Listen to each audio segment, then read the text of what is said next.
is Phil Kay, and thank you for joining us today. This morning, good evening, good day, good night, whatever time zone that you might be watching this in, or especially if you're watching it right now. I'm going to share my screen now, make sure we've got that going, and well, let Jennifer give me a thumbs up to know that I've got the right thing showing. Perfect. All right. So thank you, like I said, for joining us today. This is, we're going to be talking about the US and Canadian admissions process. So if you're a Canadian going to the US to study, if you're an American student coming to Canada, or if you're from some other place and wanting to come to North America, we're going to walk through the process that it is to be an international student. I was one of those international students. I am a Canadian, and I went to the US. So I had to go through the whole study permit process, application process, although the process that I did was significantly different than what I'm going to share with you today, because when I did it, it was a long time ago and the world has changed significantly since then. One of the other things is I've done this presentation a whole bunch. Typically, I do this in front of a group of high school students, and I like to do it with a lot of audience participation and jumping in. And this is going to be just a little bit weird that I don't have that. So I've asked Jennifer to see if she can fill in a little bit for that. So are you all set, Jennifer? I am. Let's do it. All right. Okay. So as I mentioned, my name is Phil Kay. I'm with Trinity Western University in Vancouver, just outside Vancouver in British Columbia, Canada.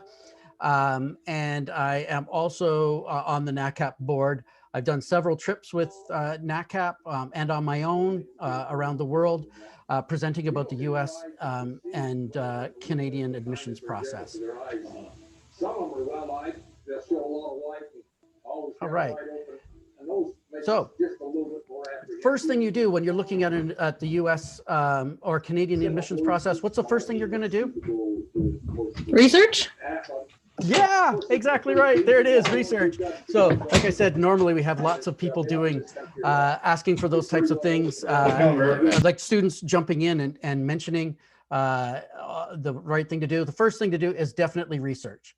So you need to look at different things like major. What is it that you want to study? What is it that you want to do?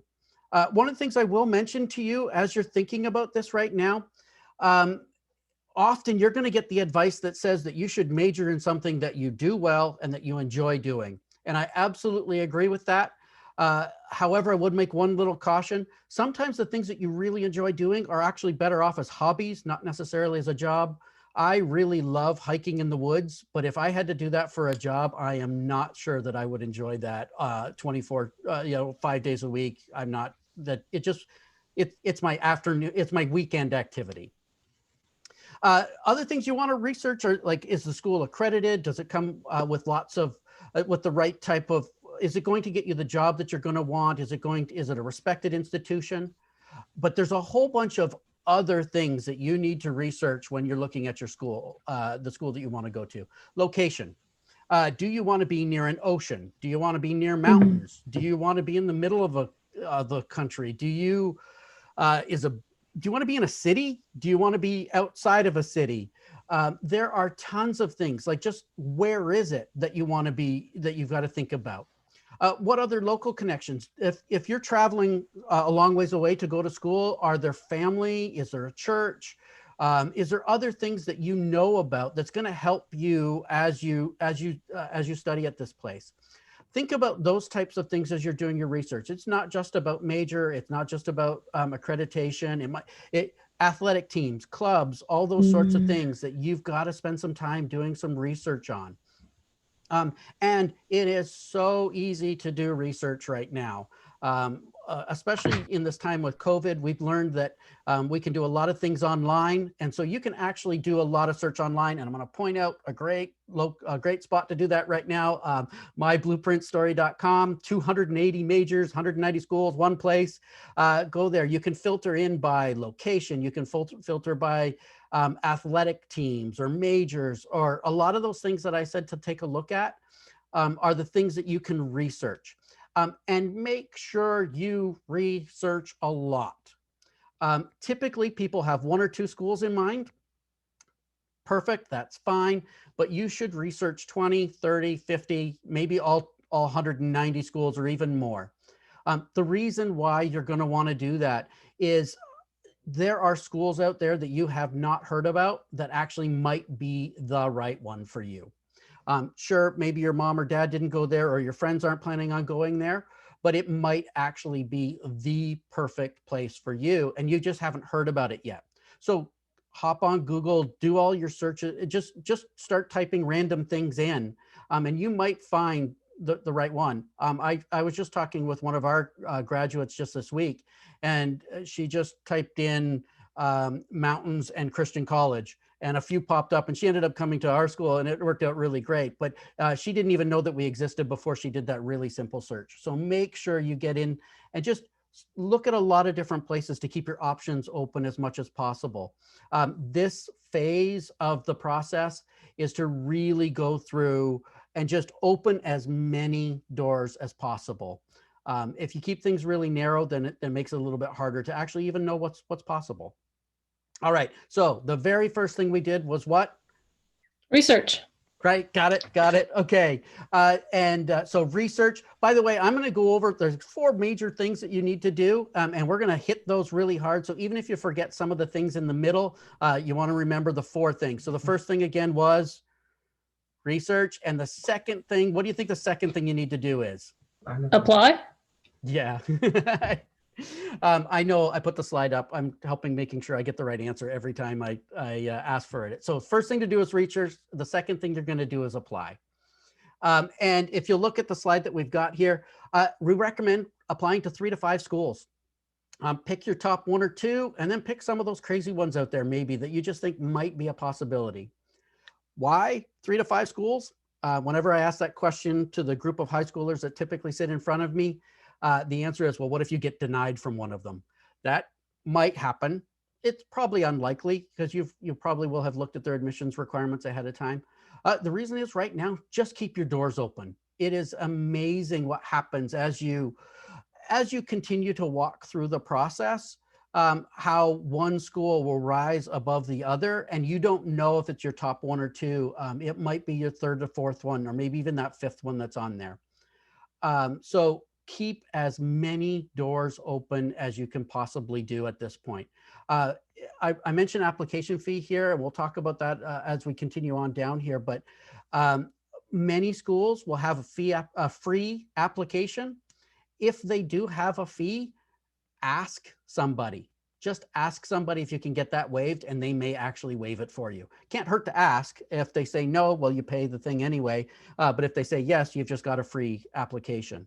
So that's one huge part of this whole process that I'll talk about too. With most of the schools that you'll see on My Blueprint Story, and a lot of the other ones too, they will assign an admissions counselor, somebody like me, or a lot of the people you might see on pictures that are floating behind me here.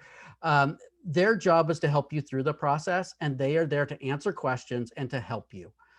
They're not there necessarily to be a gatekeeper, even though they may seem like it at times. Their job is really to help you find the right place for you so that you're going to be the most successful later on. So again, ask lots of questions. There's going to be lots of application documents that you're going to need to submit. We'll go through that a little bit more.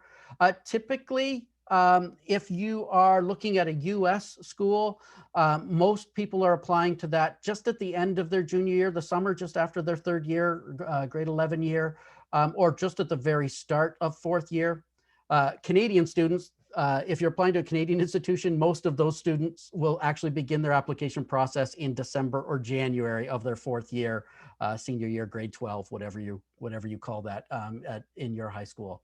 So, however, this year timelines have been changed a little bit back and forth, but just be very wary. We'll talk about deadlines and other things too. So a little bit more into the whole application process. And in order for me to talk about all schools in Canada and the United States, I've gone a little bit generic here, but these are basically the things that you're going to need to do. You're going to need to fill out their application form. You may need to pay that fee or get it waived, or if it's free, perfect. Some places require an interview of some sort. It might be before you get admitted. It might be after you get admitted. Again, all of these things are just kind of help us as admissions people get to know you and to know what's the best fit for you and what's whether we're the right one for you or not. There will be references that you're going to need to fill out. Some places have essays. You definitely are going to need to send in your high school transcripts. That's the biggest thing that we use to actually evaluate whether you're admissible or not. You may need to do an ACT or SAT or some other standardized test. This year with COVID, with the inability to actually get a lot of the test sites available, many places have gone test optional this year, but just ask about that as well. And if you've done any college, university, IB, AP, anything like that, we'll also need the transcripts for that.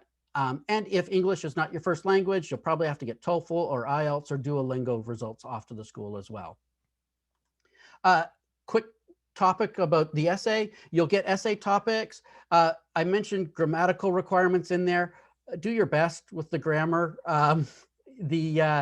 Those essays do get read, and if you're using a lot of emojis and no punctuation, we do think about that when you're going. You are applying to a university or college, and grammar and spelling and structure are important to us. The one big thing that I would say there about the essay, though, too, is also be true to yourself. Don't just say what you think the college or university want. Don't say what you think they want you to hear, or vice versa. Don't say what you think we want to hear. Be honest. Many of these are just help us to get to know you better, as I've said lots of times through this here. Reference forms, I'll mention specifically Christian character reference. Oftentimes we'll ask for an academic reference like a teacher. Remember that you can get a teacher, pastor, small group leader, youth leader. Just don't get one of your relatives. We know your mom thinks you're great, but you actually may be great too, but we want to hear somebody else's opinion too. That's just a quick note about references.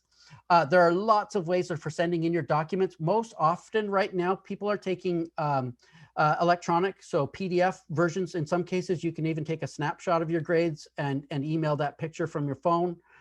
There's application portals that you can send in to get those documents into everybody.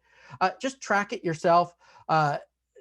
Universities and colleges are really good at keeping track of what they've gotten, but you should probably watch that as well. I mentioned fax, although I don't know if anybody uses fax much anymore.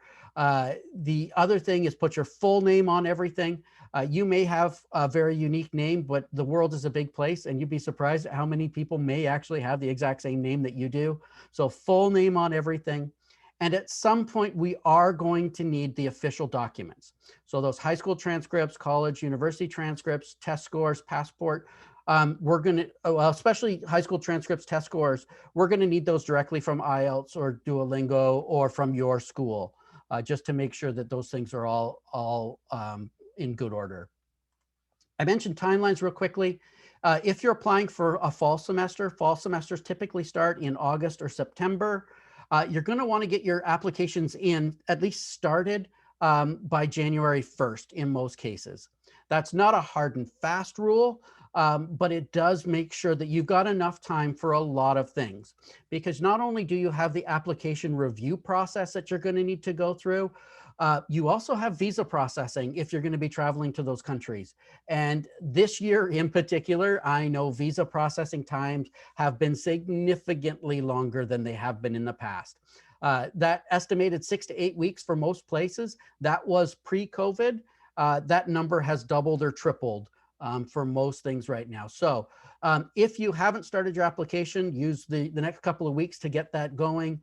If you haven't yet, don't panic. You can still get these things done. This is just to make sure that you've got enough time to get everything done that you need to get done. Okay, so we just talked about the application process, right? So the first thing we talked about was, Jennifer? Research. Yep, second thing was? Applying. Applying. Okay, what do you think the third thing is? I'm not even going to put it up this time. Oh. Okay, now. Visiting. Visiting, yeah, exactly. So visit. Highly recommend you do some visiting to these schools as well.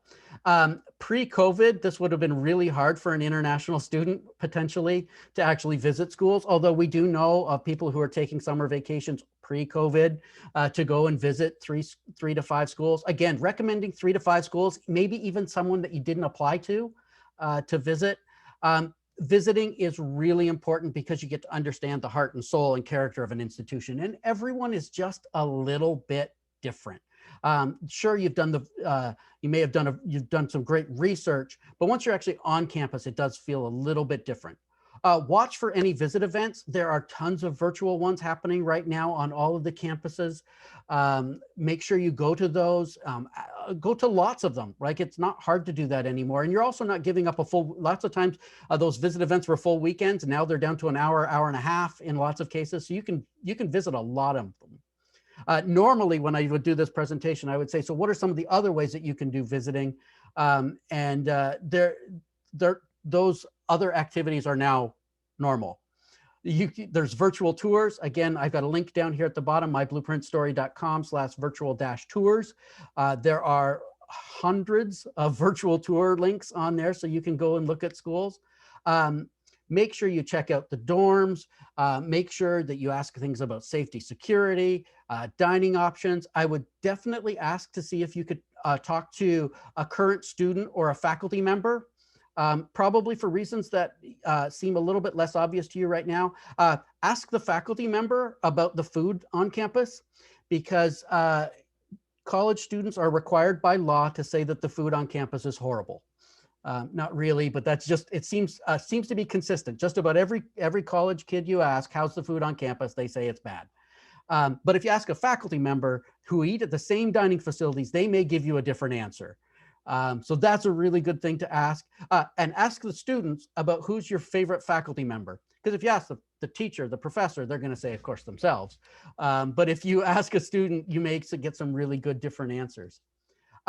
Other things that are available to you now that didn't seem to be before, if you've got WhatsApp or Facebook or Zoom or anything like that, you can ask that admissions counselor to say, hey, can you take me on a tour? Even better, can you hook me up with a current student who can walk me around campus? That is a really great visit opportunity, and that's actually happening quite regularly right now. If you get that current student to do it, they'll show you the library. They may even show you how they're doing classes right now. In the COVID world, where a lot of the classes are online, they'll show you what they do on a daily basis right now. And that's going to help you really understand that type of school, what type of support they're getting. And feel free to ask that current student or your admissions counselor or tour guide or whoever's doing it, all of those research questions that you've done before. What does it feel like on campus? Are there international student services? Is there a third culture or missionary kid club? Do people go to sports? What do they do for fun? Do people stay on campus? If I'm online, what's that like? Are there activities for me even if I'm not on campus? So make sure that you get those visits in, because that's a really great thing to do. All right, so first thing was, again, Jennifer? Research. Second thing was? Apply.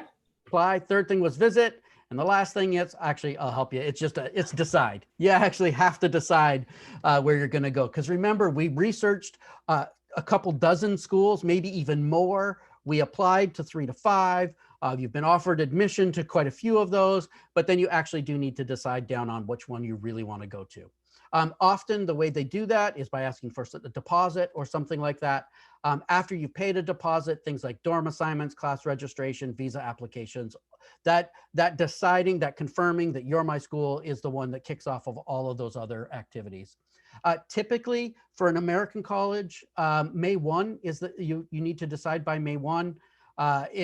In Canada, the May 1 thing isn't as big a deal. So just check with your institution. And I would say that one of the things that we've seen over the last 12 months is that some of this has been changing a little bit. So just make sure that you you check in with your institution to see at what time do I actually need to make a decision on this. So after you decide, that's when you're going to get into all these other things like financial aid, figuring out how to pay for school. Make sure you ask the questions about tuition, room, and board. Bottom line on there too, I also mentioned calculate your travel expenses and books. A student who lives 20 minutes from their campus doesn't have to think about that. But if you're traveling around the world, you've got to think about, do I come home for Christmas, the Christmas breaks? Do I come home for summer breaks? What do I do there? Make sure that you look up their financial aid and scholarship packages, to also research anything else that you might be able to get there. Again, just a couple quick more messages about financial aid, because after you've decided, you've actually had to figure out how to get there, right? So make sure that you research your academic scholarships. That's most often based on a GPA that we'll get from your high school transcripts. But if you're an athlete, you'll need to ask about that. Other performing arts scholarships. By the way, just merit scholarships in general are for things that you are able to do or have done. So your grades, athletics, performance, something like that. So those are merit scholarships. A lot of schools do have need-based aid as well. Need-based aid. If you're an American citizen and you are abroad and you're coming back, make sure you fill out your FAFSA and everything will work the same way. Ask about grants that may be available to you. There are some schools that don't offer a lot of need-based aid for international students, but it doesn't hurt to ask. Like I said, when you ask about the application fee waiver, it doesn't hurt to ask about any other financial aid. One last thing that I'm going to mention here is just about outside scholarships too. There are lots of scholarships that if you do some research online, you may be able to find some of these things. So there may be some for missionary children. There may be, if you're a part of a church denomination, they may have scholarships for their students. There may be some for ethnic specific scholarships. Google it. There are tons out there. And in fact, over 80% of these types of scholarships don't get delivered to a student in any one year because nobody asks. And so if you ask, again, the worst they can say is no. The best they can say is that you've gotten something.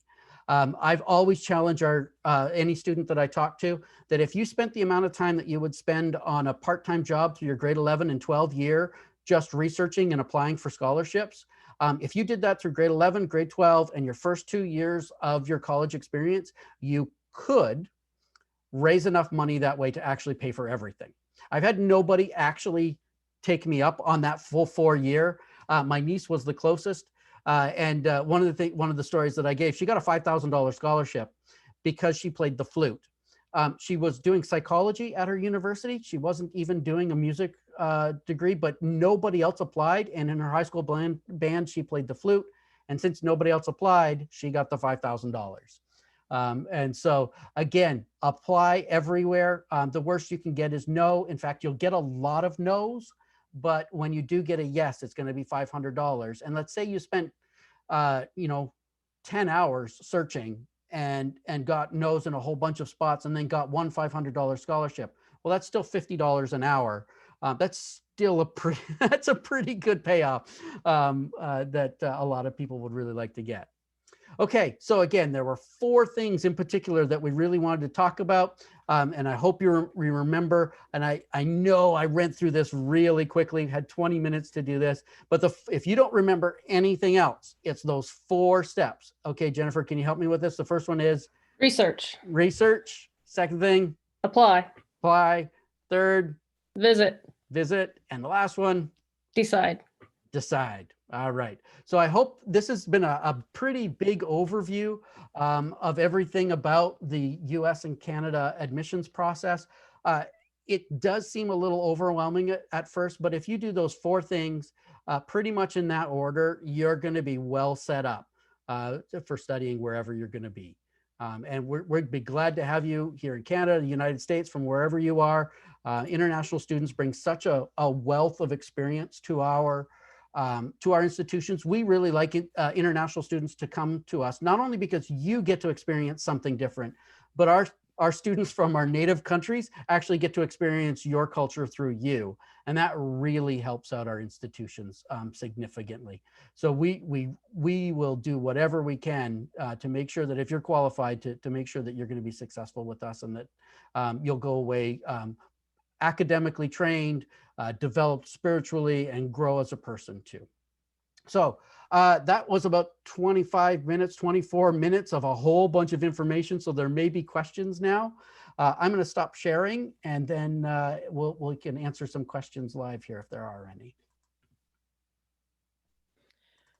Phil, while we're waiting on some questions to come in, it's interesting that you brought up the cross-cultural experiences. We actually have a webinar posted on the website that was recorded maybe 2 weeks ago now, where it speaks directly to that. And it really is such a valuable part of the college experience, both ways, whether you're an international student coming here to North America or vice versa, and it really is. It could be that huge opportunity to make lifelong connections, friendships, opportunities for growth, and of course, obviously the experience holistically, to really round out your college education.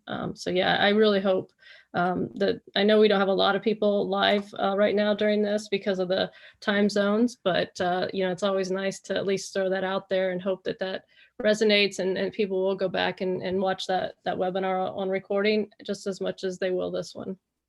We do have a question. Sure. Are there any pros or cons of going to your school or just in college in general? So I'm wondering if that is for me to talk about Trinity Western, or because I didn't really talk about my school in particular. I will take a chance to plug, because if I don't, my boss might watch this and will ask to. Well, you should anyway. I mean, you just gave up some valuable information and time. Go ahead. Sure. So Trinity Western is located just outside Vancouver. We're the largest Christian university in Canada. When I talk about location there, I always have a fun time with that, because if somebody wants ocean or mountains, we have both. You can get to either one in about 40 minutes from where we are. We're in a suburban place, but about 25 minutes from downtown Vancouver, which is a very cool place. We have a high percentage of international students. Almost 40% of our students come from outside of North America. And if we include our American friends in our international population, it's over 50% of our students are from outside of Canada. And again, that's one of those things, like you just talked about, having that wide diversity. If you are going to go to another school in another place, I traveled about 80 miles. Not that I'm using American numbers. I'm not sure, American measurements right now. I'm not sure why, but to go to a US school. And one of the things that I found really interesting about it was just how much that opened my eyes up to my own understanding. Having to deal with tuition exchange rates and all of that was just significantly different for me. Even though I thought I knew it ahead of time, it was a good experience.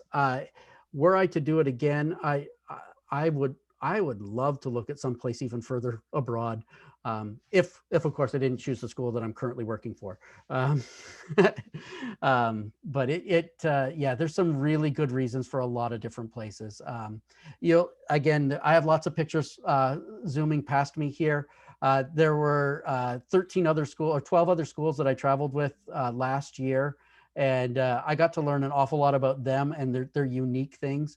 There are unique and great experiences at a lot of different schools here. But if you want to, send in your information about Trinity Western and I'll be glad to work with you on it too. Yeah, I'm not really sure. The question was a little vague, so I'm not exactly sure if we answered that or not. But of course, they can certainly ask again or rephrase it. But yeah, I mean, I think the amount of international students, and even in the States, how many states are represented, at each institution is always a nice figure to look at when you're doing some of that research you mentioned earlier. And if it's important to you, then those things should be part of that research, as to where would your classmates be coming from, and I would say that the smaller the university, the more magnified that diversity comes out, right? Because I think it's really easy to get lost in the numbers, especially of major universities, where, if you have a lot of countries or states represented, I think sometimes they start to almost become cliques, whereas the smaller universities, that really becomes the holistic experience of kind of everybody coming together. So yeah, absolutely, that should be part of the research as people are looking at the schools that interest them.